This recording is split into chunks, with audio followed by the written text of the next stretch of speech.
Il arrive parfois que nos émotions deviennent si envahissantes qu'elles obscurcissent tout le reste. Le monde autour semble ralentir, se flouter, tandis qu'à l'intérieur, une tempête silencieuse nous traverse, anxiété sourde, colère rentrée, tristesse inexplicable. On essaie de les rationaliser, de les ignorer, ou parfois même de les fuir, mais plus on lutte, plus elles s'accrochent. Et si la solution ne résidait pas dans la parole ou l'analyse mentale, mais dans quelque chose de beaucoup plus ancien, plus intuitif? Le tai chi, avec sa lenteur méditative, pourrait bien être une clé oubliée pour apaiser l'âme par le mouvement du corps. Aujourd'hui, je vous invite à plonger dans cette pratique fascinante et à découvrir comment elle peut vous aider à mieux vivre vos émotions.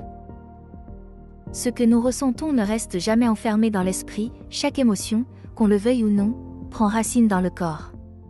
La peur accélère le cœur, la colère tend les mâchoires, la tristesse affaisse les épaules. Le lien entre le psychique et le physique n'est pas une métaphore poétique, c'est une réalité biologique. Quand nous vivons une émotion intense, notre système nerveux autonome entre en jeu, activant des mécanismes de défense ou de repli qui marquent notre posture, notre souffle, notre tonus musculaire. C'est là que le tai chi agit subtilement mais profondément. Par ses mouvements fluides, continus, presque chorégraphiques, il rétablit un équilibre intérieur en calmant le système nerveux et en relâchant les tensions corporelles. Ce n'est pas un sport au sens traditionnel, ni une simple relaxation. C'est un art de présence où chaque geste devient un pont entre le chaos intérieur et le calme recherché.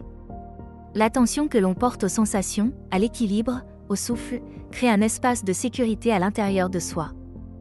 Le corps, souvent pris en otage par les émotions, redevient ici un allié, un terrain d'écoute et d'apaisement. Et plus on pratique, plus cette écoute somatique se transforme en un langage intuitif capable de traduire l'émotion avant qu'elle ne nous submerge. Le tai chi ne chasse pas les émotions, il leur offre un cadre pour se déployer, s'exprimer et s'apaiser sans violence. Né dans la tradition taoïste chinoise, le tai chi n'est pas seulement une discipline physique, mais une philosophie incarnée. Il repose sur le principe d'équilibre dynamique entre les forces opposées, le yin et le yang, qu'on retrouve autant dans l'univers que dans nos états intérieurs. Cette pratique douce, faite de gestes circulaires et continus, se distingue par son rythme lent et sa conscience permanente du mouvement. Contrairement à des pratiques plus dynamiques, ici, tout est dans la maîtrise, l'économie de gestes, la fluidité du souffle. Ce n'est pas la performance qui compte, mais la qualité de présence. D'un point de vue psychologique, le tai chi agit comme un modulateur naturel du stress. Il réduit la production de cortisol, améliore la variabilité cardiaque, favorise une respiration profonde et régulière, autant de facteurs qui soutiennent la régulation émotionnelle. En cultivant l'ancrage corporel, il aide à diminuer l'agitation mentale. L'attention portée aux sensations crée une forme de méditation en action, permettant de se reconnecter à soi sans passer par les mots. Le mental, souvent en surcharge, trouve un répit. Et dans ce silence intérieur retrouvé, les émotions se dégonflent d'elles-mêmes, comme si l'on retirait lentement de la pression d'un vase trop plein. Pratiquer le tai chi, c'est donc s'offrir une parenthèse de lenteur et de lucidité dans un monde qui va trop vite. C'est retrouver une temporalité interne, plus juste, plus douce. Et petit à petit, cette pratique influence notre manière de réagir. On devient moins impulsif, plus centré, plus apte à accueillir les émotions sans y être écrasé. Le tai chi ne nécessite ni souplesse extrême, ni endurance physique, il est accessible à presque tout le monde, quel que soit l'âge ou le niveau. Ce qui compte, c'est la régularité et l'intention qu'on y met. Il est conseillé de pratiquer dans un endroit calme, si possible à l'extérieur, dans un parc, un jardin, au lever du soleil ou à la tombée du jour, quand l'environnement est naturellement apaisant. La nature accentue les effets régulateurs de la pratique et permet une meilleure immersion sensorielle. Au début, même 10 minutes par jour suffisent pour commencer à ressentir un apaisement.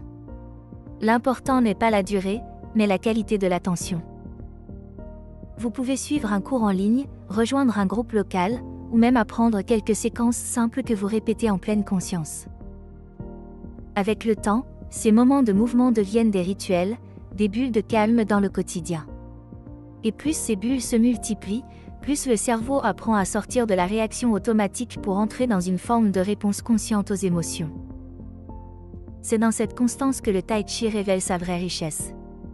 Il devient un outil d'autorégulation, une manière d'éduquer le corps à rester ouvert même face à des émotions désagréables. Pratiqué au bon moment, notamment après une journée stressante ou au réveil, il agit comme un reset intérieur, un retour à un soi plus stable, plus paisible. Et ce n'est pas un apaisement passif, mais une tranquillité active, enracinée dans la maîtrise de soi. Bien que le Tai Chi soit généralement sans danger, il ne remplace pas un suivi thérapeutique en cas de troubles psychiques sérieux ou de traumatisme profond. Il est un excellent complément, mais ne doit pas devenir une échappatoire à des émotions qu'il faudrait traiter autrement. Certaines personnes souffrant de douleurs chroniques ou de limitations motrices doivent adapter la pratique à leurs capacités, idéalement sous supervision. Il est important aussi de ne pas chercher de résultats immédiats. Les bénéfices se construisent dans la durée, par la répétition et la douceur.